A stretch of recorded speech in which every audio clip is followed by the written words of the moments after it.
Science amadi technology na khamthengna chawkhalakpa asiga mari leinana malemgi oina tholiba tongan hiram kayagi matangda lamdam sig inkhalak lebiju ching interest ta ipak tv news na kupna thijalubada phanglakpa report khara miyamda pawdamjage ipak tv news na putholiba tongan makhal kayagi report asina miyamdi yamna kannaba oigani haibagi achil pathajabasu ipak tv da leije tasengna hairabada malem punbagi oina mi khwaidagi yamna sihaliba leina singi manungda heart attack haibasisu amman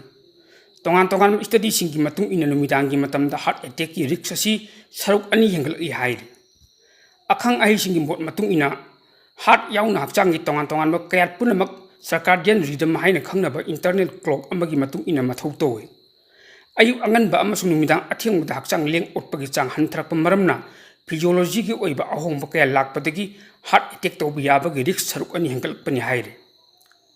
ata yetopa maram sigi matang dari report mana hai kanagoma mi khara di tum thakraba matung da mikup khara ningsha sor hona ba lip hon bu lip ki ba baw yaw sleep apnea haina khangnaba thawng asina maram oirega heart ta oxygen marang kaina phangmung ngamdabadagi heart attack torok pa yabagi risk hengalak e miyoi bana mapung phana tum thakraba matung da heart na mathau tawbagi tantha tapthar e maduna maram oirega heart ki laina asi hai ba laina asi na ba miyoi singda khanghodana heart attack to holak pa yai haire atopo wafam amana miyoi ba yam bana numidangi matamda chak ka hena sasin bagi hainabi lei machine maram oirega blood pressure gi matangda blood sugar chang wangkhalak maramna chronic inflammation thokhanduna I utong singda amanga ta thokhalak e loinana atherosclerosis amadi heart disease gi risk hengal e numidangi matamda insulin sensitivity chang hantrak pa maramna I de yawbu chini gi chang control tawna bu hotna bada khudong cha da ba kya mayukne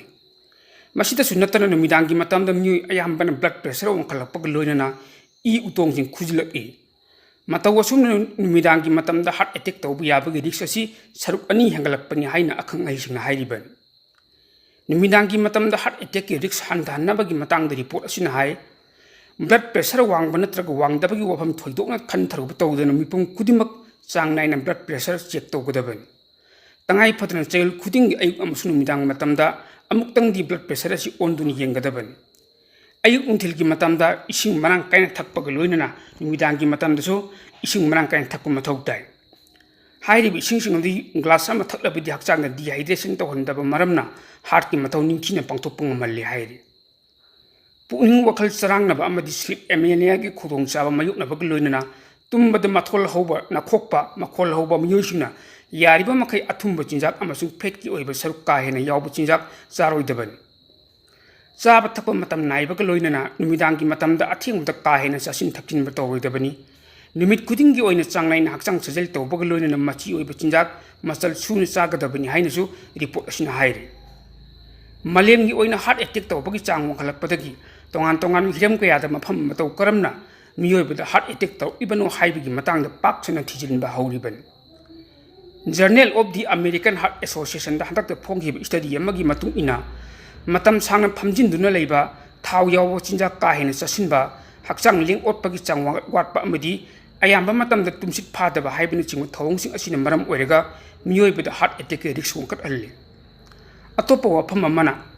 chinia lunana thambagi matangdani mathau taba section thawrangsing ningthina lokhotuna afaba chinjak chabag loinana hakchang sajel tawrabasu chinia lunana thamdrabadi chinya amasung yai khongda mahi matai pagtuna heart ki mathauda akaiba pekpag loinana heart attack tawhalapa bho yariban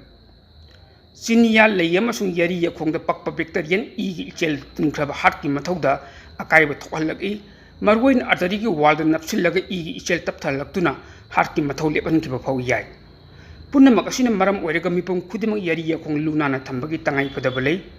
hakchang phananabagi damakta afaba chinjak chabag loinana numit khuding gi hakchang sajel tawrabasu yari yakhong lunana thamdrabadi heart attack torokpa yabagi risk mayuk narakpa yai haina Journal of American Heart Association phonakpa report asina makhatari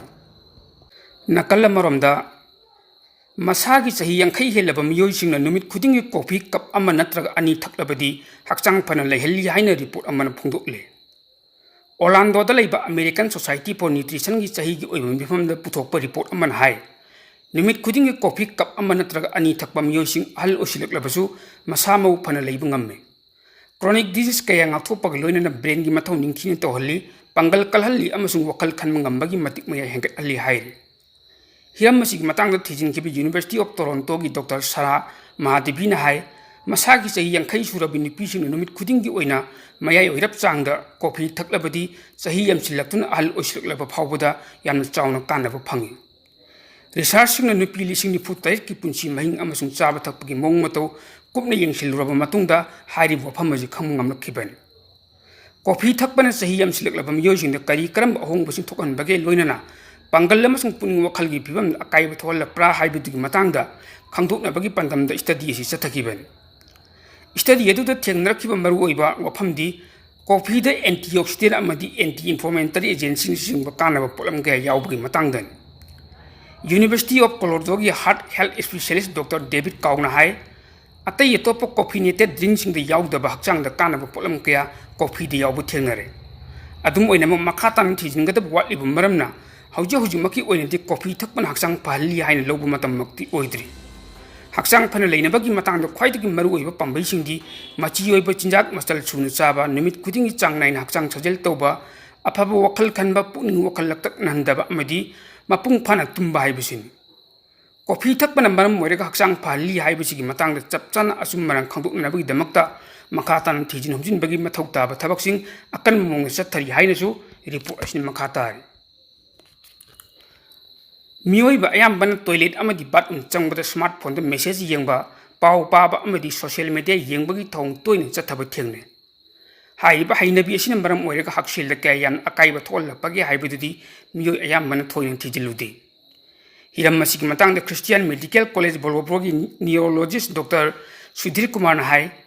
toilet manung da matam sangna phamjillaga smartphone sijna ba haibasi yamna khudong thiningai oi marwoi ni hemorrhoid oilakna bagi risk hengat ali hairi Smartphone in the toilet, a hidden rich you to not ignore haina minthon ba report amagi matung ina Dr. Sudhir Kumar na hai matam awan ba matung ina angang dagi hauraga hal phawba toilet chang ba smartphone pusin bi haina bile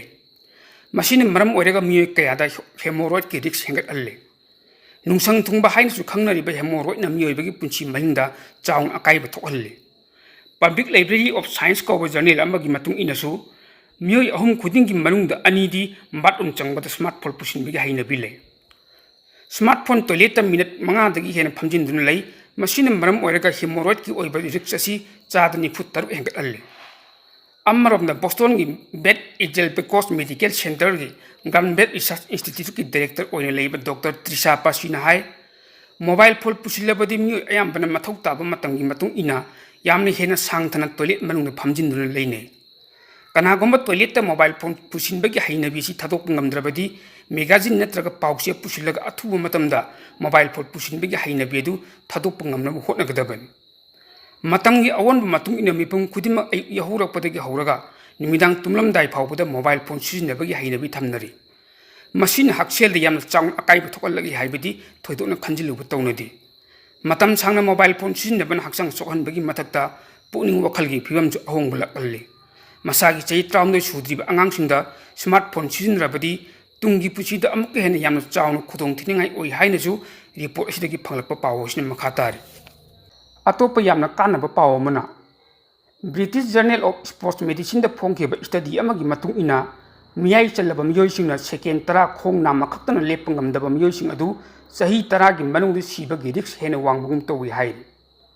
isam chamba khalchumna lepagi test aduda madu ngamnana hotnabada waraba volunteers adu kariguma sogatpa yawdana lepa ngambasing adudi mathang chahi taragi manungda soi soidana chada marphu mari hena sibi yai masi chahi amasung masagi anaba singumna tongan tongan ma khena ba kaya yengsilaga matungda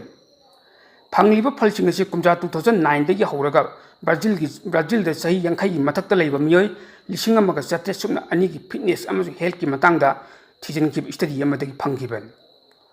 Saruk yariba volunteers sing adu makhoi oiba khutsing adu nakanda thamlaga amasung manglom di yanghalaga laimai de soktuna makhongna ma thangat halaba matungda atopa khongani na tungda thamnaba khanganki makhoi de madu ngamnana ba ahumlak hotnaba yanki changyeng asidi hena ahal oiraba natraga haksang sokpana ayambu oina miyoi manga gi manungda amadi test adu fail oinaba yaw hena ahal osilaklaba miyoi singi damaktadi routine physical exam singda khalchumna lepangamba ngamdabagi macha asi hapchin bana ꯚꯣꯇꯔꯁꯤꯡ ꯃꯔꯨꯑꯣꯏꯕ health information ꯄꯤꯕ ꯉꯝꯒꯅꯤ ꯍꯥꯏꯅ Brazil fitness ꯑꯦꯁꯇꯤꯌꯥ ꯑꯃꯗꯤ UK USꯇꯒꯤ ꯔꯤꯁꯔꯆꯁꯤꯡꯅ ꯍꯥꯏꯔꯤ ꯃꯥꯂꯦꯝꯒꯤ ꯑꯣꯏꯅ ꯃꯤꯑꯣꯏ ꯂꯤꯁꯤꯡ 69 ꯍꯦꯟꯅ ꯆꯍꯤ ꯈꯨꯗꯤꯡꯒꯤ ꯇꯨꯝꯕꯗꯒꯤ ꯁꯤꯕ ꯑꯃꯗꯤ ꯃꯁꯤꯒꯤ ꯈꯨꯗꯣꯡꯊꯤꯕ ꯊꯣꯛꯄ ꯌꯥꯕ ꯃꯤꯑꯣꯏꯁꯤꯡ ꯑꯗꯨ ꯃꯁꯛ ꯈꯪꯗꯣꯛꯄꯗ ꯁꯦꯀꯦꯟ 10ꯒꯤ ꯇꯦꯁ ꯑꯁꯤ ꯂꯥꯏꯅ ꯁꯤꯖꯤꯟꯅꯕ ꯌꯥꯏ ꯍꯥꯏꯅ ꯔꯤꯁꯔꯆꯁꯤꯡꯅ ꯍꯥꯏꯔꯤ ꯃꯁꯤꯒꯤ ꯇꯦꯁ ꯑꯁꯤ ꯌꯥꯝꯅ ꯃꯔꯨꯑꯣꯏ ꯁꯔꯨꯛ ꯌꯥꯗꯕꯁꯤꯡꯅ ꯇꯔꯥꯝꯅ ꯑꯣꯛꯏ ꯑꯃꯁꯨꯡ ꯍꯦꯟꯅ ꯃꯔꯨꯑꯣꯏꯔꯤꯕꯗꯤ ꯇꯦꯁ ꯑꯁꯤ ꯆꯠꯊꯕ ꯃꯇꯝꯗ ꯃꯤꯅꯠ 1 ꯅꯠꯇ꯭ꯔꯒ 2 ꯐꯥꯎꯕ ꯌꯧꯅ ꯆꯪꯗꯕꯅ ꯃꯔꯝ ꯑꯣꯏꯔꯒ ꯑꯩꯈꯣꯏꯒꯤ ꯔꯨꯇꯤꯟ ꯄ꯭ꯔꯦꯛꯇꯤꯁꯇ ꯍꯥꯞꯆꯤꯟꯕꯗ ꯌꯥꯝꯅ ꯂꯥꯏ ꯃꯁꯤꯅ ꯑꯅꯥꯕꯁꯤꯡ ꯑꯃꯁꯨꯡ ꯍꯦꯜꯊ ꯑꯣꯐꯤꯁꯤꯌꯦꯜꯁꯤꯡ ꯑꯅꯤꯃꯛꯇ ꯑꯊꯨꯕ ꯑꯃꯁꯨꯡ ꯑꯐꯕ ꯐꯤꯗꯕꯦꯛ ꯄꯤ ꯍꯥꯏꯅ ꯃꯈꯣꯏꯅ ꯍꯥꯏꯔꯤ ꯃꯍꯧꯁꯥꯅ ꯃꯤ ꯑꯌꯥꯝꯕꯅ ꯃꯁꯥꯒꯤ ꯆꯍꯤ 60 ꯌꯧꯗ꯭ꯔꯤꯕ ꯐꯥꯎꯕꯗ ꯃꯈꯣꯏꯒꯤ ꯑꯣꯏꯕ ꯈꯜ ꯆꯨꯝꯅ ꯂꯦꯞꯄ ꯉꯝꯕꯒꯤ ꯁꯛꯇꯤ ꯑꯗꯨ ꯂꯩꯅꯩ ꯆꯍꯤ 60ꯒꯤ ꯃꯇꯨꯡꯗꯗꯤ ꯕꯦꯂꯦꯟꯁ ꯇꯧꯕ ꯉꯝꯕꯒꯤ ꯁꯛꯇꯤ ꯑꯗꯨ ꯊꯨꯅ ꯍꯟꯊꯔꯛꯏ ꯁ꯭ꯇꯗꯤ ꯑꯁꯤꯗ ꯆꯥꯡꯌꯦꯡ ꯑꯗꯨ ꯃꯥꯏ ꯄꯥꯛꯇꯨꯅ ꯃꯤꯑꯣꯏꯁꯤꯡ ꯁꯤꯕꯒꯤ ꯆꯥꯡ ꯑꯗꯨ ꯃꯥꯏ ꯄꯥꯛꯄ ꯃꯤꯑꯣꯏꯁꯤꯡ ꯑꯗꯨꯗꯒꯤ ꯌꯥꯝꯅ ꯁꯥꯊꯤꯅ 38.5 ꯍꯦꯜꯂꯤ ꯃꯥꯏ ꯄꯥꯛꯄ ꯃꯤꯑꯣꯏꯁꯤꯡ ꯑꯗꯨ ꯁꯤꯕꯒꯤ ꯌꯥꯕꯒꯤ ꯆꯥꯡ ꯑꯗꯨ 3.5 ꯈꯛꯇꯅꯤ ꯑꯗꯨꯕꯨ ꯈꯜ ꯆꯨꯝꯅ ꯂꯦꯞꯄ ꯉꯝꯗꯕꯒ ꯑꯀꯛꯅꯕ ꯁꯤꯕꯒꯤ ꯃꯔꯝ ꯍꯦꯟꯒꯠꯄꯒꯤ ꯈꯨꯗꯣꯡꯊꯤꯅꯤꯡꯉꯥꯏ ꯑꯣꯏ ꯍꯥꯏꯕ ꯆꯞ ꯆꯥꯅ ꯀꯔꯤ ꯃꯔꯤ ꯂꯩꯅꯕꯒꯦ ꯍꯥꯏꯕꯗꯨꯗꯤ ꯔꯤꯁꯔꯆꯁꯤꯡꯅ ꯍꯧꯖꯤꯛ ꯐꯥꯎꯕꯒꯤ ꯑꯣꯏꯅ ꯐꯪꯕ ꯉꯝꯗ꯭ꯔꯤ ꯍꯥꯏ ꯃꯇꯝ ꯁꯥꯡꯅ ꯑꯥꯔꯇꯤꯐꯤशिꯌꯦꯜ ꯁ꯭ꯋꯤꯇꯅꯔ ꯁꯤꯖꯤꯟꯅꯕꯅ ꯕ꯭ꯔꯦꯟꯒꯤ ꯃꯊꯧꯗ ꯑꯀꯥꯏꯕ ꯊꯣꯛꯍꯜꯂꯤ ꯍꯥꯏꯅ ꯁ꯭ꯇꯗꯤ ꯑꯃꯗꯒꯤ ꯐꯪꯕ ꯔꯤꯄꯣꯔꯠ ꯑꯃꯅ ꯍꯥꯏꯔꯤ ꯕ꯭ꯔꯥꯖꯤꯜ ꯌꯨꯅꯤꯚꯔꯁꯤꯇꯤ ꯑꯃꯅ ꯑꯦꯞꯇꯣꯗꯣꯝ ꯁꯥꯀ꯭ꯔꯤꯟ ꯕꯥꯏꯔꯤꯊꯣꯜ ꯑꯦꯔꯤꯊ꯭ꯔꯤꯇꯣꯜ ꯁꯣꯔꯕꯤꯇꯣꯜ ꯄꯦꯒꯥꯇꯣꯁ ꯑꯃꯗꯤ ꯑꯦꯁꯤꯜꯐꯦꯝ ꯀꯦꯅꯆꯤꯡꯕ ꯈꯨꯠꯁꯦꯝꯒꯤ ꯑꯣꯏꯕ ꯊꯨꯝꯍꯟꯅꯅꯕ ꯄꯣꯠꯂꯝꯁꯤꯡ ꯁꯤꯖꯤꯟꯅꯕ ꯃꯤꯑꯣꯏ 12,000ꯗ ꯁ꯭ꯇꯗꯤ ꯆꯠꯊꯕꯗ ꯍꯥꯏꯔꯤꯕ ꯋꯥꯐꯝ ꯑꯁꯤ ꯈꯪꯕ ꯉꯝꯂꯛꯈꯤꯕꯅꯤ ꯍꯥꯏꯔꯤ ꯅ꯭ꯌꯨꯔꯣꯂꯣꯖꯤ ꯖꯔꯅꯦꯜꯗ ꯐꯣꯡꯂꯛꯄ ꯁ꯭ꯇꯗꯤ ꯔꯤꯄꯣꯔꯠ ꯑꯃꯒꯤ ꯃꯇꯨꯡ ꯏꯟꯅ ꯑꯥꯔꯇꯤꯐꯤशिꯌꯦꯜ ꯁ꯭ꯋꯤꯇꯅꯔ ꯈ꯭ꯋꯥꯏꯗꯒꯤ ꯌꯥꯝꯅ ꯁꯤꯖꯤꯟꯅꯕ ꯃꯤꯑꯣꯏꯁꯤꯡ ꯋꯥꯈꯜ ꯈꯟꯕ ꯑꯃꯗꯤ ꯅꯤꯡꯁꯤꯡꯕ ꯉꯝꯕꯒꯤ ꯃꯇꯤꯛ ꯃꯌꯥꯏ 62% ꯍꯟꯊꯔꯛꯄ ꯊꯦꯡꯅꯔꯤ ꯍꯤꯔꯝ ꯑꯁꯤꯒ ꯃꯔꯤ ꯂꯩꯅꯅ all India institute of medical science ꯑꯦꯝꯁꯀꯤ ꯅ꯭ꯌꯨꯔꯣꯂꯣꯖꯤ ꯗꯤꯄꯥꯔꯠꯃꯦꯟꯠ ꯍꯦꯗ ꯑꯣꯏꯔꯤꯕ ꯗꯥꯛꯇꯔ ꯃꯟꯖꯥꯕꯤ ꯇ꯭ꯔꯤꯄꯦꯇꯤꯅ ꯍꯥꯏ ꯆꯤꯅꯤ ꯑꯃꯁꯨꯡ ꯆꯤꯅꯤꯒꯤ ꯃꯍꯨꯠ ꯁꯤꯟꯗꯨꯅ ꯁꯤꯖꯤꯟꯅꯔꯤꯕ ꯈꯨꯠꯁꯦꯝꯒꯤ ꯑꯣꯏꯕ ꯊꯨꯝꯍꯟꯅꯅꯕ ꯄꯣꯠꯂꯝꯁꯤꯡꯅ ꯗꯥꯏꯕꯦꯇꯤꯁꯀꯤ ꯔꯤꯛꯁ ꯍꯦꯟꯒꯠꯍꯜꯂꯤ ꯍꯥꯏꯕ ꯄꯨꯝꯅꯃꯛꯅ ꯈꯪꯅꯔꯕ ꯋꯥꯐꯝꯅꯤ ꯍꯦꯟꯅ ꯅꯨꯡꯅꯥꯡꯕ ꯄꯣꯛꯅꯤꯡꯉꯥꯏ ꯑꯣꯏꯔꯤꯕ ꯋꯥꯐꯝ ꯑꯃꯗꯤ ꯈꯨꯠꯁꯦꯝꯒꯤ ꯑꯣꯏꯕ ꯊꯨꯝꯍꯟꯅꯅꯕ ꯄꯣꯠꯂꯝ ꯁꯤꯖꯤꯟꯅꯕꯅ ꯕ꯭ꯔꯦꯟꯒꯤ ꯃꯊꯧꯗ ꯑꯀꯥꯏꯕ ꯊꯣꯛꯍꯜꯂꯛꯏ ꯍꯥꯏꯕꯁꯤꯅꯤ ꯔꯤꯁꯔꯆꯁꯤꯡꯅ ꯃꯤꯑꯣꯏ 12,000 ꯍꯦꯟꯕ ꯔꯣꯝꯗ ꯊꯤꯖꯤꯟꯗꯨꯅ ꯌꯦꯡꯕꯗ ꯃꯌꯥꯏ ꯑꯣꯏꯔꯞ ꯆꯥꯡꯗ ꯑꯥꯔꯇꯤꯐꯤशिꯌꯦꯜ ꯁ꯭ꯋꯤꯇꯅꯔ ꯁꯤꯖꯤꯟꯅꯕ ꯃꯤꯑꯣꯏꯁꯤꯡꯒꯤ ꯋꯥꯈꯜ ꯈꯟꯕ ꯑꯃꯗꯤ ꯅꯤꯡꯁꯤꯡꯕ ꯉꯝꯕꯒꯤ ꯃꯇꯤꯛ ꯃꯌꯥꯏ 35% ꯍꯟꯊꯔꯛꯄ ꯊꯦꯡꯅꯈꯤ ꯂꯩꯇꯣꯟ ꯁꯦꯡꯅ ꯉꯥꯡꯅꯤꯡꯕ ꯋꯥ ꯉꯥꯡꯊꯣꯛꯄ ꯉꯝꯗꯕꯒꯤ ꯆꯥꯡꯁꯨ 110% ꯍꯦꯟꯒꯠꯂꯛꯄ ꯊꯦꯡꯅꯈꯤ ꯆꯥꯡ ꯋꯥꯡꯅ ꯑꯥꯔꯇꯤꯐꯤशिꯌꯦꯜ ꯁ꯭ꯋꯤꯇꯅꯔ ꯁꯤꯖꯤꯟꯅꯕ ꯃꯤꯑꯣꯏꯁꯤꯡꯒꯤ ꯑꯣꯏꯅꯗꯤ ꯋꯥꯈꯜ ꯈꯟꯕ ꯑꯃꯁꯨꯡ ꯅꯤꯡꯁꯤꯡꯕ ꯉꯝꯕꯒꯤ ꯆꯥꯡ 162% ꯍꯟꯊꯔꯛꯈꯤ ꯑꯃꯗꯤ ꯋꯥ ꯉꯥꯡꯊꯣꯛꯄ ꯉꯝꯕꯒꯤ ꯆꯥꯡꯅ 100% ꯍꯟꯊꯔꯛꯄ ꯊꯦꯡꯅꯈꯤ ꯍꯥꯏꯔꯤ ꯑꯃꯔꯣꯝꯗ ꯉꯁꯤꯒꯤ ꯃꯤꯔꯣꯜꯅ ꯅꯨꯃꯤꯠ ꯈꯨꯗꯤꯡꯒꯤ ꯑꯣꯏꯅ ꯆꯥꯅꯔꯤꯕ ꯖꯪꯛ ꯐꯨꯗꯅꯆꯤꯡꯕ ꯕ꯭ꯔꯦꯟꯒꯤ ꯃꯦꯃꯣꯔꯤ ꯍꯕ ꯑꯃꯥꯡ ꯑꯇꯥ ꯊꯣꯛꯍꯟꯗꯨꯅ ꯅꯤꯡꯁꯤꯡꯕ ꯉꯝꯕꯒꯤ ꯃꯇꯤꯛ ꯃꯌꯥꯏ ꯍꯟꯊꯍꯜꯂꯤ ꯍꯥꯏꯅ ꯌꯨꯅꯥꯏꯇꯦꯗ ꯁ꯭ꯇꯦꯠꯁꯇ ꯕꯦꯁ ꯇꯧꯕ ꯌꯨꯅꯤꯚꯔꯁꯤꯇꯤ ꯑꯣꯐ ꯅꯣꯔꯊ ꯀꯦꯔꯣꯂꯤꯅꯥꯗꯒꯤ ꯔꯤꯁꯔꯆꯁꯤꯡꯅ ꯊꯤꯖꯤꯟꯕꯗ ꯈꯪꯕ ꯉꯝꯂꯤ ꯍꯥꯏꯅ ꯄꯥꯎ ꯑꯁꯤꯅ ꯃꯈꯥ ꯇꯥꯔꯤ